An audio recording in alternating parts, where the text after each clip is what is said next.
তারপরে আল্লাহর হাবিব সাল্লাল্লাহু আলাইহি ওয়াসাল্লাম বলেছেন, খবরদার কবরের উপর মসজিদ বানিও না।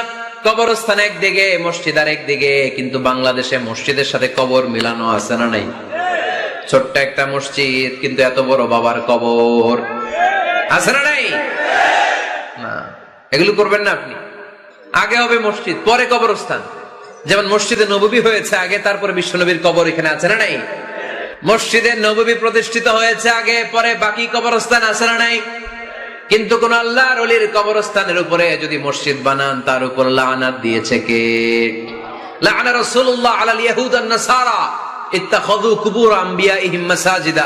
আল্লাহর রাসূলের লানত ইহুদি নাসারাদের উপর, কারণ ইহুদি আর নাসারাদের একটা খাসলাত, একটা বৈশিষ্ট্য ছিল, তারা তাদের নবীদের কবরের উপরে মসজিদ বানায় ফেলত।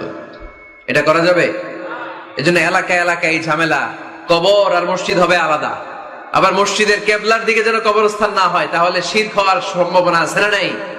খুব সাবধান, আল্লাহ সব মাফ করে কিন্তু শিরক মাফ করে না, ঠিক কিনা? শিরক হচ্ছে মহাপাপ, সব পাপের বাপ। এজন্য আমরা সব করলেও শিরকের গুনাহ মুসলমান কখনো করতে পারে